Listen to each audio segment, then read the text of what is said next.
I grew up in the era of the 1960s at Berkeley. Yeah. Free speech movement. That's so cool. 60s Berkeley. I can imagine the sex, the drugs, the everything. A rich man's world.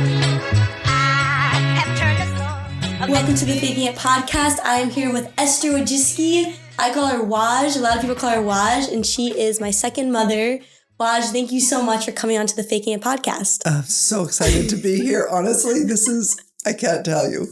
We're here in Stanford campus. Waj, you have a beautiful home. I can't believe that you got to spend so much time just living life in this campus, in this intellectual environment. It's so awesome. So thank you for having me in your home and for making this matcha tea and for giving me this honey that is made by bees. At my daughter's farm. At your daughter's farm, which is so cool. Very special bees. Yeah, it's very special. So thank you for doing that.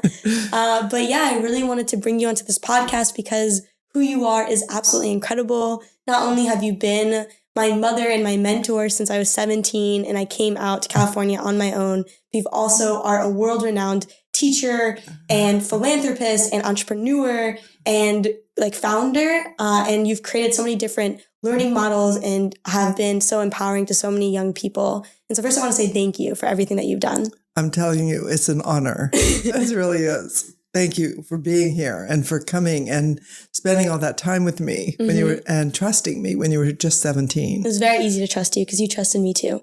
Yes. So yeah. But yes, I would love to talk. First, I want to tell everybody how we met because I think it's a great story. Okay. And so I'll just start with that. But then I would love to talk about you and your story and everything and how it actually relates to my story too a lot, which is kind of cool. But for everyone to know how we met, it was back in 2017 when I was working at a company and we had a mutual friend who introduced us to each other. And you were a teacher then. And you kind of empowered me to work with you with Moonshots in Education. Do you want to explain really quickly what Moonshots was? Yeah, Moonshots is my attempt to change the education system. So it's based on John F. Kennedy's talk, 1961, where he said, we're going to go to the moon. And it's not because it's easy, but because it's hard. Right. And it's something we have to do. And so I said, we need a moonshot in education. It's not because it's easy, but it's because it's hard and it's something we have to do. Yeah. We need to change the way we teach because we are not teaching for the 21st century. We're teaching for the last century. And so students need more opportunity to be empowered. Right. So that's how I wrote Moonshots in Education. Yeah. It became quite popular for an academic book, I must say. Right. It was published in 3 languages and it's still circulating all around the world. And what is the juxt to what Moonshots in Education is? What does it mean that we're not being taught in the 21st century? So what I did is I gave kids an opportunity to do a lot of research themselves online and then bring that research to class. Yeah. And then co-teach the class with me. Collaboration. Right. So I have this acronym in my, and it started actually in Moonshots in Education. It's also in my book, How to Raise Successful People. Yes, we're going to talk about that book too. T.R.I.C.K. Yes. And T.R.I.C. stands for trust, respect, independence, collaboration, and kindness. And so I say it's really important for teachers to trust their students and give them a lot of respect and let them revise whenever they make a mistake instead of just holding this weapon called a grade over their head. Right. And see whether or not they can't learn independently with each other. And also sometimes they bring really creative things to the table and you don't get to see that if all you're doing is testing for the same old thing. Right. So T.R.I.C. is trust, respect, independence, collaboration, and kindness. That's awesome. That's and so really that's cool. what I was doing that was kind of unusual. Right. Teachers didn't do that. They never trusted anybody. As a matter of fact, you needed a pass to go to the bathroom. Yeah. Yeah. And so I changed a lot of what I was doing and it made a big difference to my students. And so thousands of them showed up in my classes. Yeah, and we even tried to make an app together for that class, Moonshots, the app, and it really was something that impacted so many people's lives. You had students like James Franco, who you taught, and a lot of big name people who you mentored and so many things like that through your teaching method that is still being used in so many parts of the world today. That's which is right. Really cool. Well, it's actually just getting started because a lot of countries, they still are based in the teacher lecture you take notes, you follow the teacher's recommendations, and you take a test on what the teacher said. Right. And so my question is, how are you going to be innovative? How are you going to be able to think independently if all you're doing is following instructions? Right. So that's one of the things that I'm interested in changing worldwide, everywhere, not just in the United States, but we need the whole world to work together to solve our climate issues. And it can't just be one country. Even a big country like China, they cannot do it alone because we're all on this planet together. Right. We all have to work together. So that's my goal. So T.R.I.C. isn't something that's just within the classroom. It's kind of this ideology, this mindset that should exist in all aspects of your life, of our lives, is what you're saying. Yes, especially I'm going to write another book about how T.R.I.C. belongs in the corporate world. Awesome. And, we don't have enough of that in the corporate world, and people are just following instructions, doing what people tell them to do. And then even if they think it's wrong, they don't stop. Right. It's because they're afraid they don't want to lose their job. They don't want to lose status. They don't want to get, lower pay. Right. But the fact of the matter is people should be given an opportunity to collaborate with each other, come up with ideas and talk about some of those ideas and see what they can do. That will improve product and service. It'll improve everything. How do you have trust in an untrustworthy world, especially in corporate? How do you create this level of I trust you to get this done when there is no inherent way to track that, or how do you approach that? So that's one of the biggest problems. And I think what's going on today is there's even lack of trust everywhere. Yeah. It's more untrust or distrust than there ever was before. Right. Totally. And we don't trust each other because of our different political opinions. But if somebody doesn't speak up and talk about it, it's never going to change. Totally. And so I'm going to speak up and talk about it. I mean, the Republicans, the Democrats, they really all have the same goal. And that goal is to make America as good as it can possibly be. Totally. They just have a different path to get there. Right. But, those paths are really similar if they would just stop and think, because in order to get to be a better country, we have to help the people that need the most help, which are, the lower income groups. And we have to spend a lot of time helping kids. Totally. And we don't. And do you know that more than 50% of American children are living in poverty? I did not know that. What does poverty mean in America? Poverty means that they qualify for a reduced lunch. Okay. It means that their parents aren't earning enough money to really even buy the foods that they need. They get food stamps or they get other things. Right. And it's a problem because we have at one end of the spectrum, we have people that are billionaires. Right. And at the other end, we have people that can't afford to go out to eat except for at McDonald's.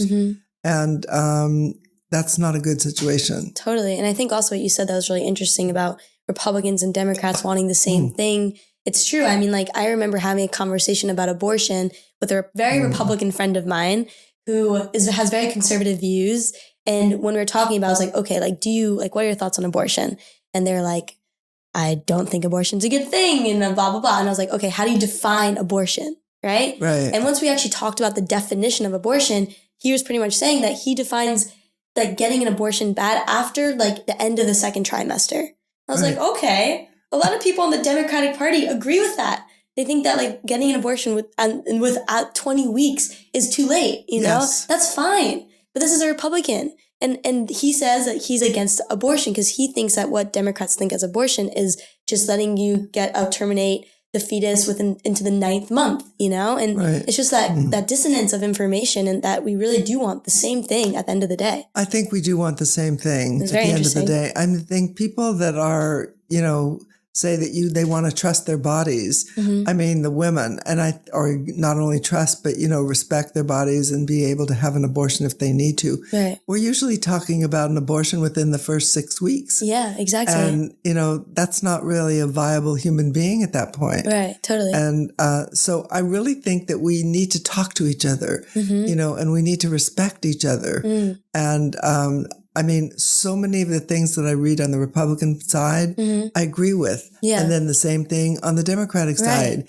And they're portrayed as separate and, papers or ideas that the two groups won't even understand or discuss. But it's not true. They will. Right. So, I grew up in the era of the 1960s at Berkeley. Yeah. Free speech movement. That's so cool. 60s Berkeley. I can imagine the sex, the drugs, the everything. It was really exciting, I want to tell you. I had a hard time going to class. That's awesome. So amazing. Yeah. But, people listened to each other back then. And that's why it was free speech movement. You could talk about whatever it was that was on your mind and people listened. And even if they didn't agree, they at least listened. Right. And that's where the respect comes on my acronym. You don't have to agree, but you at least have to listen and give the other person respect the fact that they can have a different opinion than you do. Yeah. Yeah. And so it's really important. And so I think this also belongs in school. It belongs in your personal relationships. It belongs in the corporate world. So many great products could possibly be born if people were given an opportunity to talk about some of the ideas they had. But they don't. They don't talk about it. And the main reason they don't is like, oh, I'm on deadline. I have to make sure and get this product done. Right. If I don't, and then they're afraid to seem as though they're different. Right. Right. So that's one of the problems that I see. That's very interesting with the deadlines too, and the idea of just like boredom not being a thing anymore. How we are so plugged into our devices too, that any moment that we have nothing to do, we're entertained, we have a deadline to reach, we have all these different things, but real ideation, real creativity and imagination comes from this empty space of time, which now as a society, we don't really have anymore, which is really interesting, building off your point. If you don't have leisure time and time just to think, to take a walk. Right. You a lot of ideas don't come to you because you're so busy being bombarded with, news. All the news is crazy these days. The craziest, and you want to read about, it's like, oh my God, did that really happen? Right. And so it's the news. And then it's also TikTok is crazy. It's addicting. Yes. Yeah. And you watch it and then you keep watching it and like, what did I learn? Well, I don't think I learned anything. And so I think we need to think about controlling that ourselves because TikTok's not going to control it for you. Right. Ever. Totally. And so I think that a lot of things are occupying our mind and our time and most of them aren't worth it. Right. And I think it's so crazy how the idea of trust and respect and collaboration are so radical these days, to trust a Republican, to trust a Democrat, to trust somebody who's not like you is so radical, it's not normal anymore to do that. And so, yeah. It's crazy. Yeah. Excuse me. It's not, people just don't do that. And it is radical, to trust somebody. But, we're all human beings. Right. Some of us have different color skin. We speak different languages, but in the essence, we're all the same. Totally. And the main thing everybody wants is a good life for their children, and a good life for themselves. A good life meaning basically that they can have some entertainment. They can buy the food that they need. They can live in a place. They don't have to be homeless. They have a car. We're not talking about being a billionaire. We're talking about just living, like a normal human being. Right. Having security. Having some security. And I think it's really important for all of us to work together. So that's the essence of my T.R.I.C. philosophy. Yeah. Because I think we all need to collaborate. And then the last letter in T.R.I.C., kindness. Can we all treat each other with more kindness? Yes. I mean, kindness doesn't cost anything. Right. It's just, kindness can be something as simple as smiling at somebody or saying thank you instead of growling. You read about it all the time, crazy things, and respecting all these differences that we have, that there's so many differences today. We give people an opportunity to be, he, she, they, him, whatever, all these different labels. Right. We need to respect that. We need to say, you have the right to be who you are. Right. And I am going to respect your choice and you're a human being. Right. And so, that's the way it should be. Totally. It's so interesting. I recently drove across the country to bring my car here. And I remember as I was driving through the country, depending on the states, the road rage was different. Oh, really? Yeah. So it'd be like going through Idaho, and then for some reason there'd just be all these honking and like all this road rage. And I was like, what is going on? And then I hit Nebraska and it's like all chill, like even keel. I was like, I don't understand, But I guess it has to do also with the idea of just like kindness and just, based on like society and what's normal and like how we treat each other and what's the expected way for us to treat each other too. which is really interesting. So also the other thing, if you just look at all the religions of the world, literally, you know, Christianity, Judaism, Buddhism, you know, Muslims, at the core of every single religion is kindness. Every single one. And so what are we doing? Are we ignoring?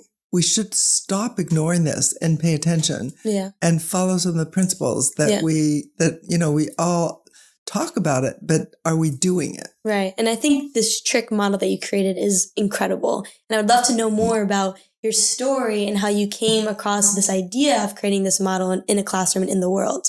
So I want to tell a little bit about your background and everything that makes you you. So where should I start? Should I start with my parents? You don't have to talk for too long, but whatever you want to share. Your story is incredible. So my parents, my mother was born in Siberia. My father was born in the Ukraine. Yeah. And they came together. I was the first generation born here in the United States. Yeah. And they didn't have any money because, you know, immigrants don't have money. My father also was an artist, and artists make no money. An immigrant artist. That's just a recipe for disaster. It's a recipe for disaster, right? So we had nothing, no money. Yeah. And also they were Orthodox Jews. And so basically they were really happy when I reached the age of 18 because they're like, oh, well, now you can get married. Right. You can get married. We already have someone in mind for you. You know, have this other family. You've met them. Right. Like, oh, no. Because that was, you know, in an Orthodox family, girls are just supposed to get married and have children and be the mother of the family and so forth. Very familiar. And I did not want to do this. I wanted to go to school. I wanted to go to university, and I wanted to go to UC Berkeley. Yeah. And so I told them that that's what I want to do. And they're like, well, you're on your own. Wow. That's it. We're not paying for anything anymore. Whoa. You're done. Yeah. You're a finished product. And so fortunately, I got a scholarship. And then I actually took a Greyhound bus. Wow. And went to Berkeley. Crazy. And managed to, you know, do well enough, pretty well, so that I graduated from Berkeley. And I was there in the 1960s, and it was pretty exciting for me. But I was still in a situation where they basically disowned me. Right.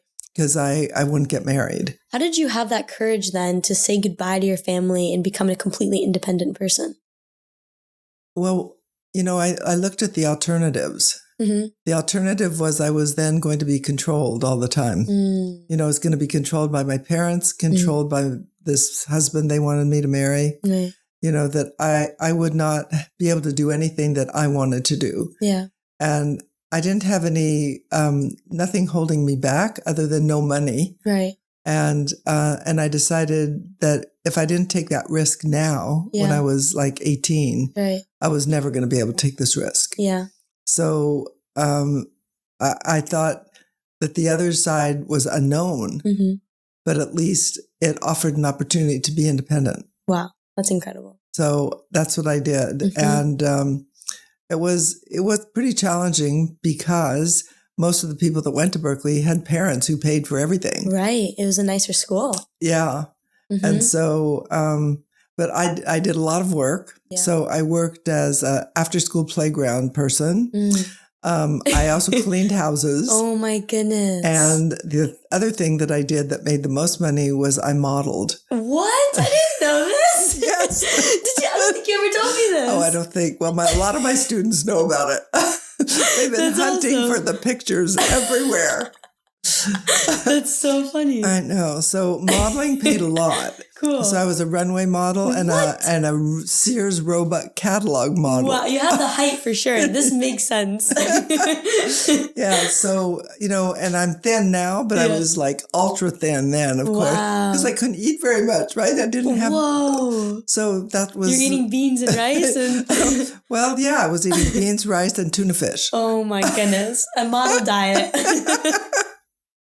Crazy. But I was really happy because, you know, I felt I was leading and making my own life. Yeah, yeah. And so, you know, that should be a story that can happen to anybody. Right. You know, all the young people today, they need to believe in themselves.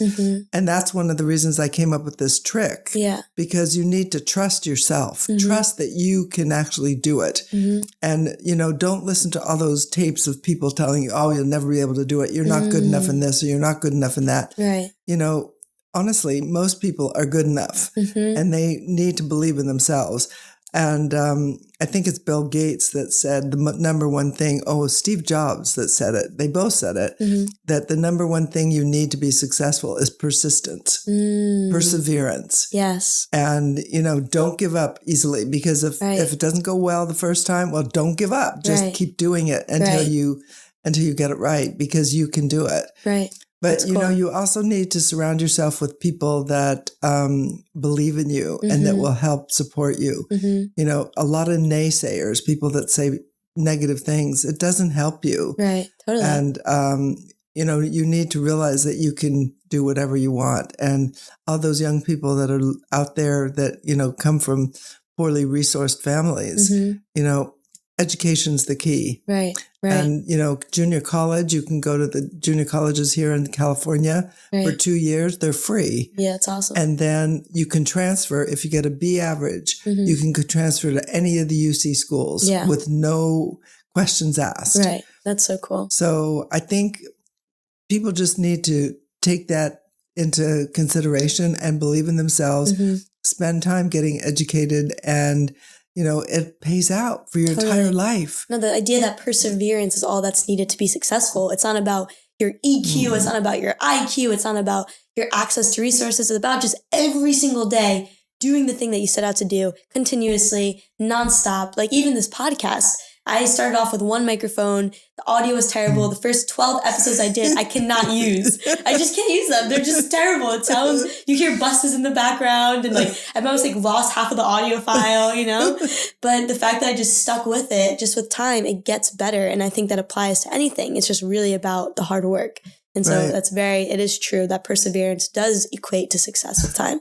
So that's what I implemented in my classes, and and that's part of, when you came in and you saw that. Yeah. So I had very big classes, and the way that I taught was I basically explained a concept or whatever it was that we're doing. I got a lot of people in the class to help me do that. Yeah. And then I let the kids work together in groups, always. Right. And then if they didn't do it right, there was no penalty. You just did it again, whatever it was. Wow, that's so cool. And so that's how they learned. They learned all the different writing styles: news, features, sports, editorial, column, all the different writing styles, how to do a newspaper, magazine, television, radio, podcast, video production. Yeah. And it all comes because you want to do it. So you want to persist. Yeah. Don't be afraid of making a mistake. Right. Because if you do, it's not a big deal. Right. You can then just do it again. Right. And you can do it again and then again and again until you get it right. So nobody's counting. Yeah, totally. And you wrote another book too, How to Raise Successful People. Do you want to talk a little bit about what that book was about, why you wrote it and everything there? So that book is, everybody was asking me, so why so many kids in the program? What are you doing to attract everybody to come to this Palo Alto High School Media Arts program? Why are they there? And, in other schools, kids don't seem to want to learn to write. Yeah. What do you do? I was accused of handing out free pizza. Wow. Did you do it? No. That's awesome. But I thought about it. Right. And so what I was doing in those classes that became such a draw for everybody was I was giving kids an opportunity to come up with their own ideas of stories they wanted to write about, work together with their friends, and then make a mistake and then revise and revise and revise. I mean, the opportunity to learn by revising made a huge difference. Everyone wanted to do it. And then they all liked being there together with their friends. And the other thing, they didn't want to go home. That was the only problem. Yeah. And so then at that point, I must say, I did supply food. Got it. It was getting late. It was 5:00 at night. They're teenagers. They're starving. So and then it got to be part of the culture.